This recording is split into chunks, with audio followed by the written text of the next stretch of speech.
Ladies and gentlemen, in this one, so we are going to ripe mango. Yeah, man. So ripe up the likes them for me, no. Ripe up the likes them. Yeah. We are going to the affidavit. This is episode 2. Seen? Yeah. Let's get it. Hi again. Who are interested in getting rid of a corrupt administration led by criminals. We're now going into part 3 of the Craig Beresford affidavit. And for those of you who don't know, Craig Beresford is the lead investigator at the Integrity Commission that Andrew Holness tried to have suppressed, and the court turned down his request to suppress the admission of the affidavit. So by now you know that his 2020 declarations were certified, but now Mr. Beresford is about to explain why the 2021 and 2022 could not be certified. All right, the declarations could not be certified. So just a little recap and then I continue. I refer to paragraphs 12C and 19 of the second Holness affidavit. Those paragraphs are an abuse of process and a collateral attack on the findings of this court that I examined Mr. Holness's statutory declarations for 2022 and 2023. Mr. Holness's statutory declarations for 2022 and 2023 were received by the Integrity Commission on March 29, 2023 and March 27, 2024, respectively. Since then, I examined those statutory declarations in accordance with the provisions of the Integrity Commission Act. But I have not been able to recommend to the Integrity Commission that they should be certified. This is because Mr. Holness' statutory declaration for 2021 is finalized and certified. I am not able to accurately determine whether there is any growth or decline in his net worth in subsequent periods, which may require an explanation. Any omissions from his statutory declarations from 2021 would impact future calculations of Mr. Holness's net worth.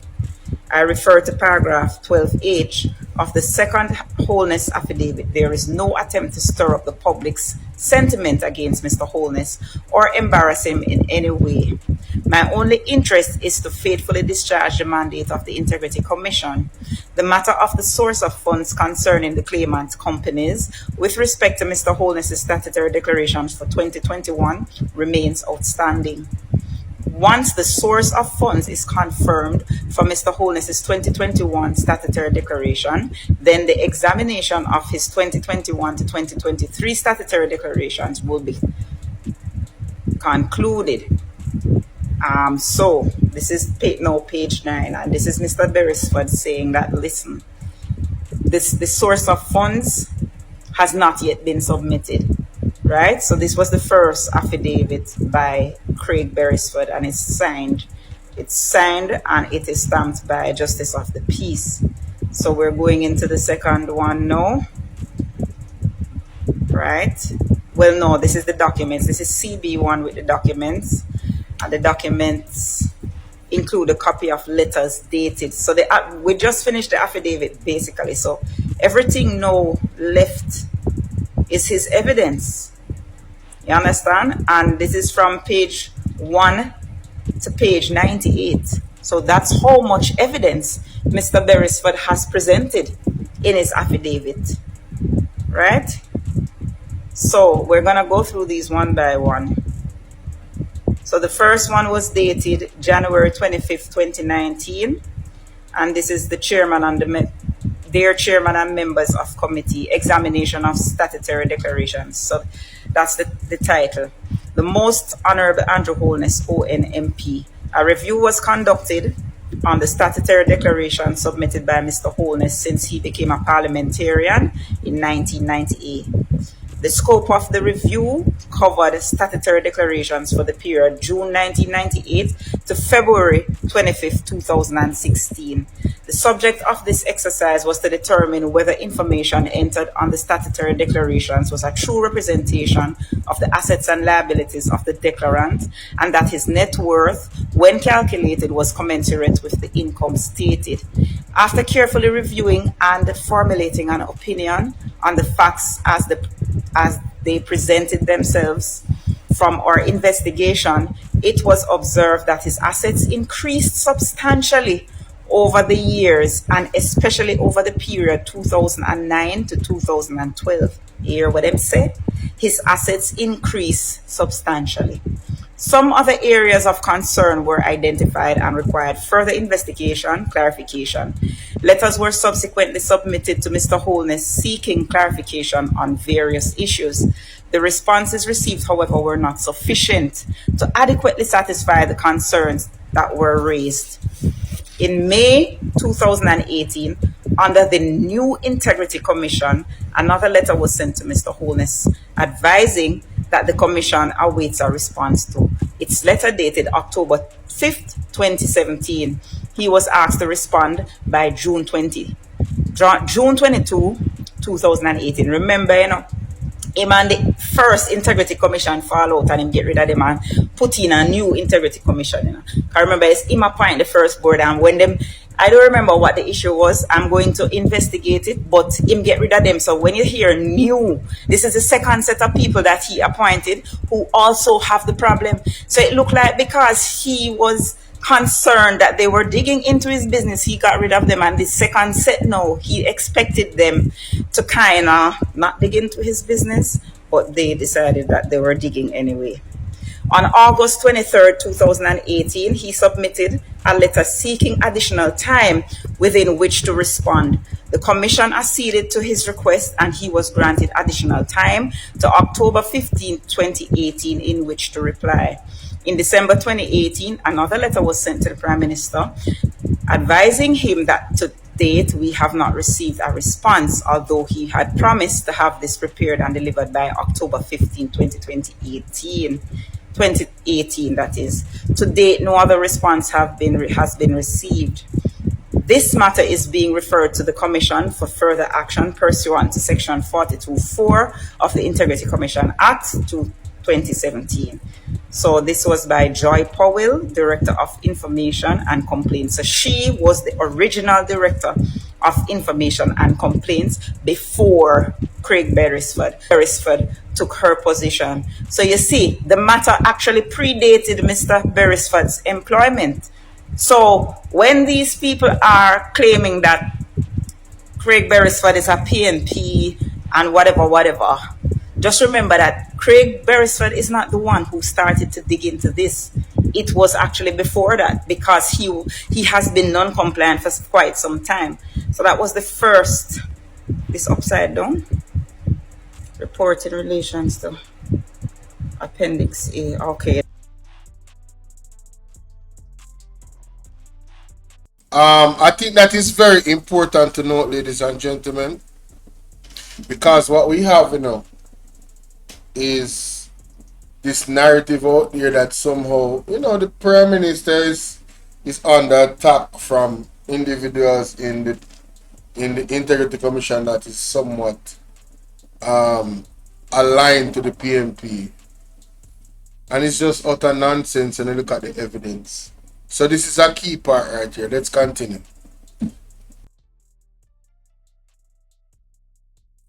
All right, so this is titled Report in Relation to the Statutory Declarations of the Most Honorable Andrew Holness. That's upside down, right? And that's Appendix 2. So here's the background. Mr. Holness entered representational politics in 1998 and commenced filing statutory declarations in accordance with the Parliament Integrity of Members Act. Over the years, upon examination of his statutory declarations, net worth statements were prepared. The changes in Mr. Holness's net worth over the years were closely monitored, and these statements were presented to the then Integrity Commission for review. Based on information the Commission received at the time, all the net worth statements reviewed up to the year 2011 were cleared by the Commission. Consequently, an inordinate increase in wealth was identified, and as a result, a special investigation was considered. 2011 is right as Andrew Holness became the leader of the JLP. Remember, he became the leader of the JLP in 2011. This commenced and was conducted by an external investigator. So a long time them are watching me now. Based on what the investigations gleaned, which encompassed the declarations years 2005 to 2016, a detailed report seeking his comments response was sent to Mr. Holness in October 2017. Up to February 21, 2018, the Commission was not satisfied with the response they had received. Hence, the matter was brought to the attention of the new Integrity Commission, where it was referred to the Director of Investigation. So we are going to stop part 3 deso. There's something start get interesting now, as you see. Listen, we have a whole heap more to cover. There's a lot of so this is part 3. Stay tuned for part 4.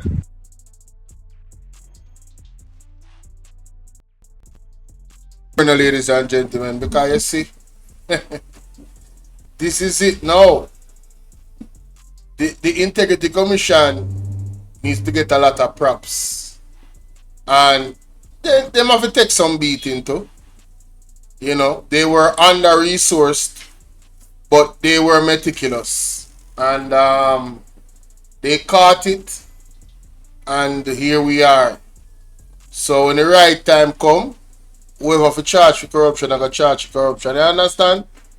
And Gaza, big up yourself in the Gaza.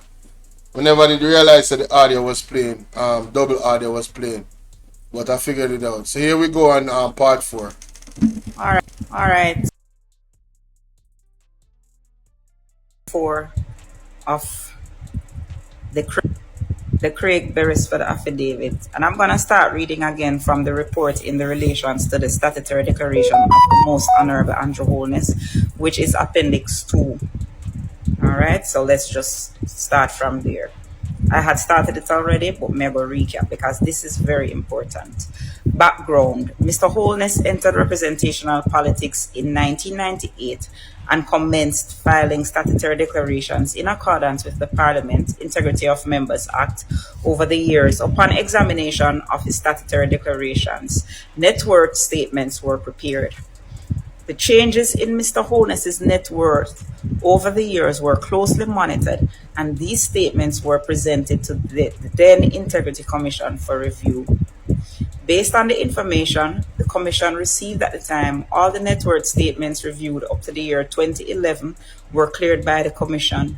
Consequently, an inordinate increase in wealth was identified, and as a result, a special investigation was ordered. So that was 2011 when he became the leader of the JLP. This commenced and was conducted by an external investigator. Based on what the investigations gleaned, when encompassed declaration years 2005 to 2016, a detailed report seeking his comments response was sent to Mr. Holness in October 2017. Up to February 21, 2018, the Commission was not satisfied with the response they had received. Hence, the matter was brought to the attention of the new Integrity Commission, where it was referred to the Director of Investigation. So you see how long they've been investigating him? And not just now. With respect to the 2017 annual report of the former Integrity Commission, mention was made that Mr. Holness's declaration was not cleared. This was due to the fact that not all the bills supporting payables of approximately 20.3 million, which are in respect of the construction of his house at Lot 202 Shenstone Drive, were presented.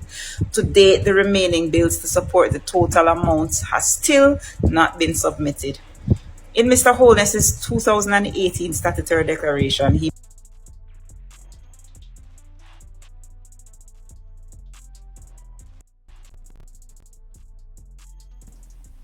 Want to hear what is happening here? So when Andrew Holness says to the people he searched far and wide and he didn't know that he was being investigated, I want you guys to remember these dates, you know. I want you guys to jot these things down, man. Right? This man is in, yo, the man dangerous, you know, man. Big that boy, man. Tell her, hey, man, nothing like so, brother. Still reconciling this amount. On May 21, 2019, a letter was sent to Mr. Holness advising him of the outstanding matter and asking that he respond by June 25th, 2019. Terms of reference. The former Integrity Commission initiated an examination of the statutory declaration of the Prime Minister on receipt of certain information in respect of his filing of the statutory declarations. This examination resulted in the former chairman of the Integrity Commission issuing a letter dated October 5th, 2017, seeking clarification in respect of several items as reflected on his net worth schedule covering the period June 30th, 1998 to December 31, 2016. You see the period. Okay. It is noted from the correspondence that a response was required by December 15, 2017. See Appendix 1, letter dated October 5, 2017. A response to the queries was ultimately received April 16, 2019 in the form of a financial journal, June 1998 to 2018, and are noted as comprising 36 pages. That is 1. 2, Sunshine Mobile Company Limited company profile, and noted as comprising 8 pages with an attachment. That's Appendix 3. The Leader, so these are all the businesses associated with him. The Leader Taxi Service Limited company profile, and noted as comprising 3 pages with attachments. Appendix 4. Overview of Omega Bridge Finance Limited, and noted as comprising 7 pages with attachments. Appendix 5. Documents labels Appendices 1 to 22. Findings. Further to the Integrity Commission's letter dated October 5, 2017, and subsequent reminders, Mr. Holness provided responses to the Commission's queries in a 36-page financial journal, including attachments detailing business activities, investments, and liabilities. His explanations disclose multiple businesses and accompanying investments, assets, and income, which were not previously declared. The financial journal dates back to 1998, when Mr. Holness was first elected as Member of Parliament, and covers the period to 2018. So that's a 20-year period. The documents as presented were accepted as being additional records and explanations supplied by the Prime Minister, and form the basis upon which we shall form our conclusions. It is important to highlight the business activities, associated transactions, and other undeclared investments before stating the responses to the Commission's inquiries, as they form the basis of its explanation. Undeclared businesses, assets, investments, incomes, and liabilities. The following disclosures were made in the financial journal to the Commission relating to business activities, investments, incomes, and personal loans not previously declared. Premium Group Limited. Prior to 1998 election, Mr. Holness was employed as a listen to this note, this is very important. Premium Group Limited. Prior to 1998 election, Mr. Holness was employed as a special assistant to Mr. Edward Siaga and managed his business, Premium Group Limited, a position he held until September 2000. Of note, income from this employer was not declared for December 2000. 2. Sunshine Mobile Company. Mr. Holness noted that he was involved in the taxi business, and before his entry into representational politics owned 3 motor cars, which he contracted to Sunshine Mobile Limited. After Mr. Holness registered the Leader Taxi Service, he had as many as 8 cars operating in Sunshine Mobile Company. In November 2000, Mr. Holness indicated that he agreed to purchase Sunshine Mobile Company from the then owner, Bob Buchanan, on the following terms. On the listening, the purchase price of the business would be $1.4 million payable in weekly installments of $15,000 until complete. On the listen, Mr. Buchanan's debt to Mr. Holness's loan company, Omega Bridge Finance, would be written off. Mr. Holness would take control of the business and become managing director, a role he assumed by January 2001, and all shares would be transferred to Mr. Holness on the payment of the last weekly installment of the company. Mr. Holness said he managed this company until 2005 when it was wound up and the assets sold. He said the company was not officially transferred to him as the owner died before the deal was finalized. So Bob Buchanan died. Mr. Holness noted that the business was mainly cash-based and estimates average yearly revenue of $10.2 million operating expenses of 6.48 million and operating income of 3.79 million. He also recalls that he recovered approximately 3.5 million from the sale of Sunshine Motors assets, and that the company was eventually struck from the Registrar of Companies on January 20th, 2018. The business activity, the assets therefrom, and the income derived were never previously declared from 1998 up to the date it was said to have been wound up and the assets sold. The Leader Taxi Service Limited. Mr. Holness explained that this business was registered in June 1999 with his wife, Juliet Holness, as the main shareholder, and two members of his constituency executive as shareholders and directors. He indicated that he was neither a registered director or a shareholder, as he was advised against this level of exposure. This business continued operating until 2005 when the operations were wound up and assets sold. Of note, this business was interlinked with Sunshine Mobile, to whom the Leader's motor vehicles were contracted. Between 1999 and 2005, the Leader owned 7 to 14 motor cars and 2 minibuses. The business reported total average revenue of 23.27 million and a total average net earnings of 12 million. Mr. Holness noted that by the end of 2005, he recovered over 4.5 million from the sale of the Leader Motors. This company was removed from the Registrar of Companies on the 28th of January 2011. His connection with this company and the income was previously unknown and is now being brought in as proof of having an additional income. All right, so that is part 4. We're going to part 5 now. All right, okay. All right, hi again, everybody. Welcome to part.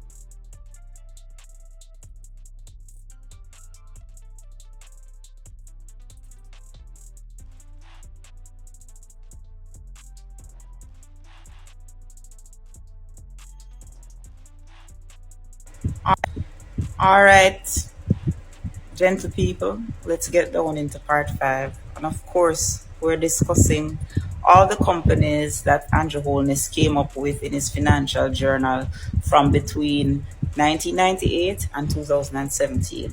So we were talking about the Leader Taxi Service. That's where we reached.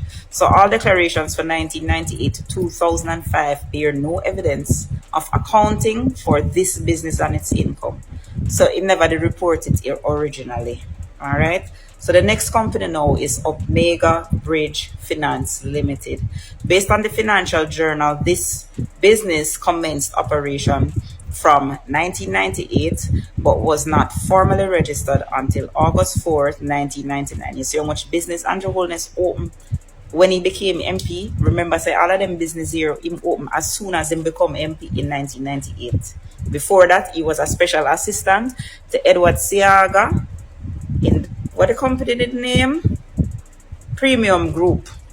Right? So before that, Andrew never nobody till Siaga boss him and give him a seat, and all of a sudden him start open 20 trillion company. All right? So Omega Bridge Finance Limited. Based on the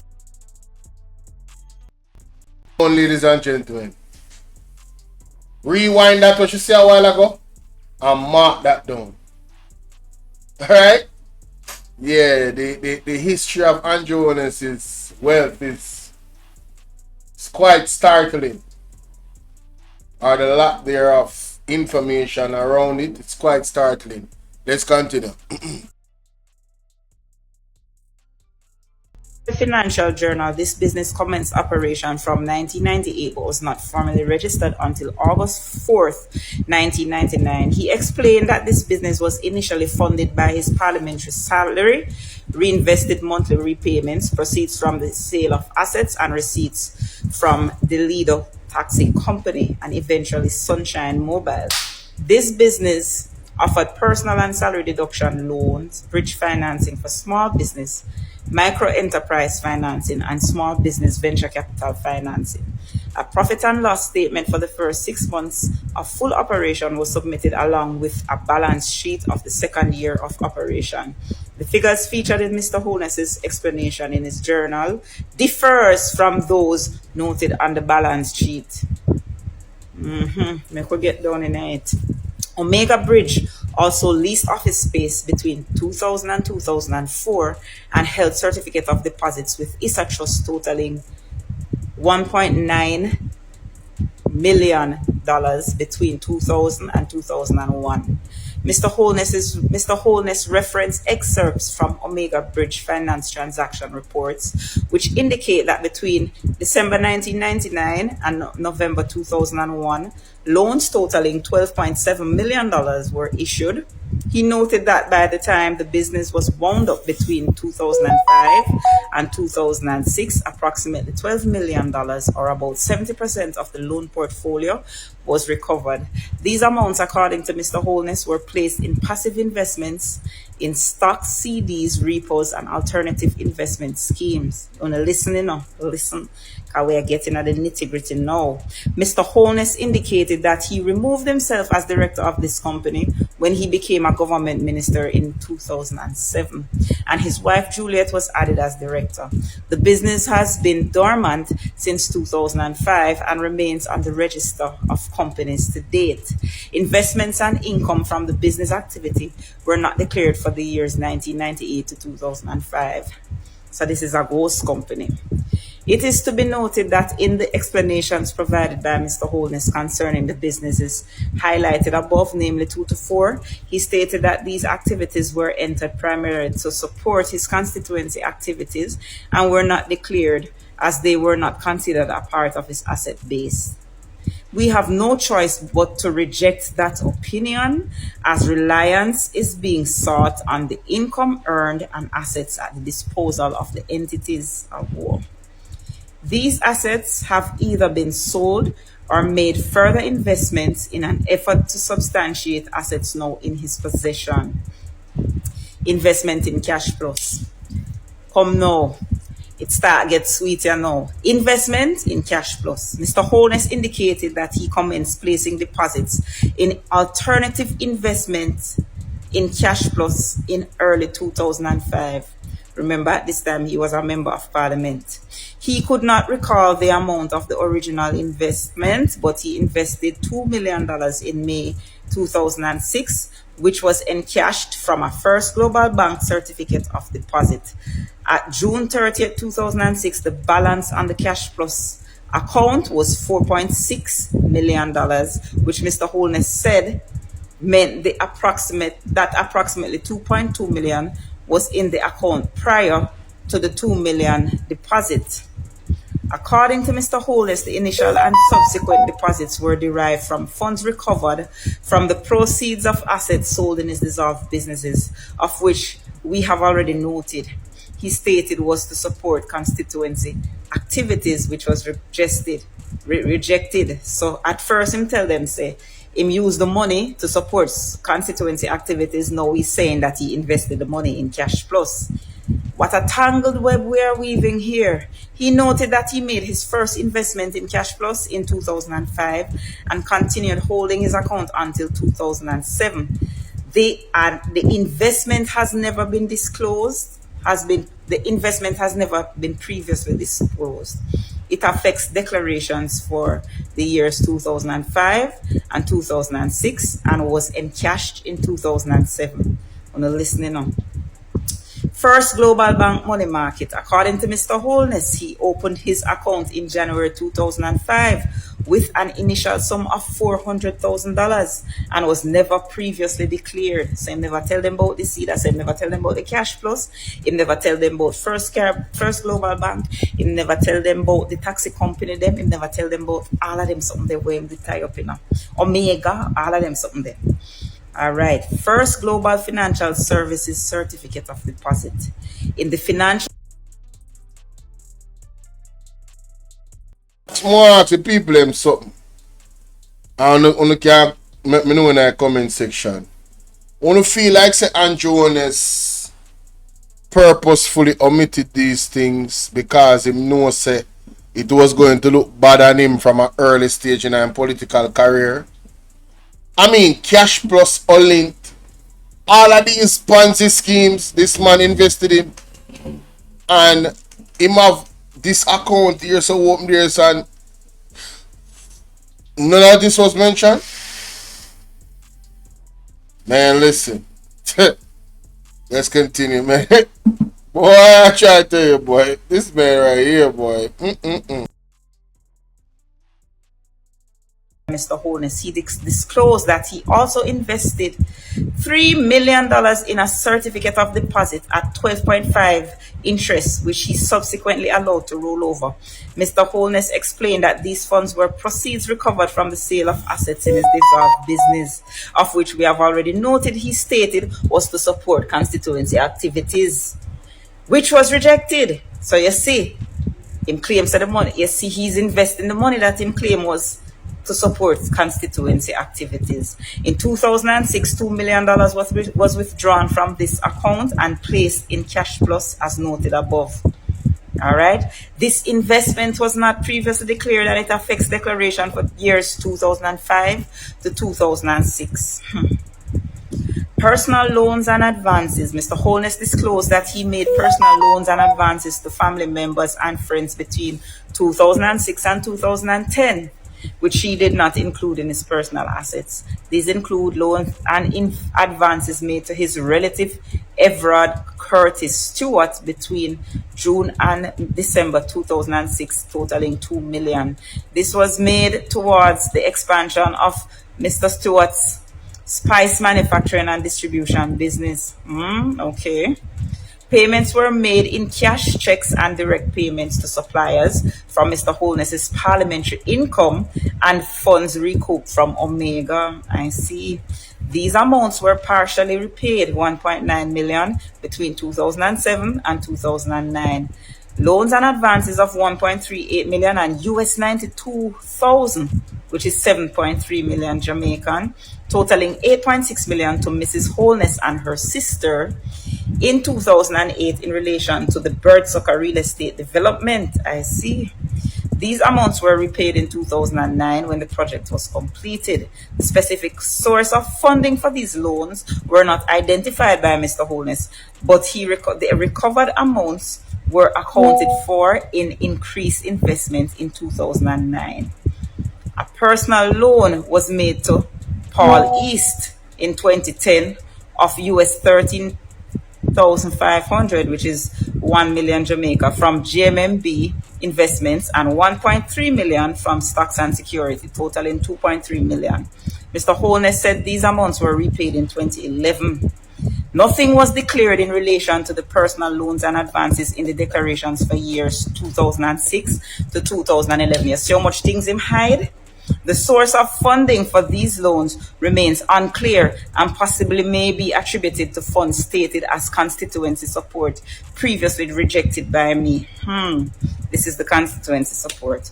Olent Investment. It is noted on the Commission's file that a query was raised previously and statements were seen for 2005 and 2006 in relation to investments made to Olent.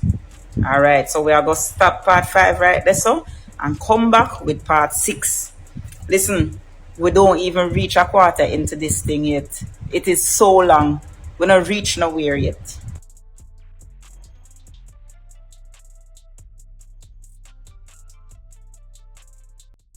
Here from the Queen, Miss Right Mango, and really appreciate what she did in reading it and going through it, because you see, sometimes you have to take your time with these things, you know. So this is episode 2 of that, and you guys can really storm up the comment section and you know, me really hope the labor right them have a honest power with themselves. Just you know, just be honest, labor rights. You know, just be honest with yourself. You know, look good. This does not look good. This does not look good. All of these. And you notice in the statements, some of the statements that was made, he didn't think that he needed to disclose certain businesses and accounts. That would defeat the purpose of a statutory declaration. All your assets need to be disclosed. And you know, I always hear talk on my TV mention Delroy Chuck. I mentioned Chang earlier in the live. I think it was Delroy Chuck I was talking about, you know. The Justice Minister, Delroy Chuck. So I correct myself on that. And I said Chang. Delroy Chuck, man. Delroy Chuck, you man, me say only God alone can come off a cross. The way how you attack Integrity Commission in the Oversight Committee, may I tell you, they really need to look into you. Are you one of them? Are you one of them that's being investigated, Delroy Chuck? Man, I can't wait for these revelations to come true so we can know who is the 10 people that is being investigated by the Integrity Commission. Only thing gonna see banga it, hey, me tell you say, remember what the prophet them saying, man. Me mean open disgrace straight up to the election, you know? Open disgrace back, open disgrace back, open disgrace. Jamaica, wake up, yeah? All I want them to need to wake up.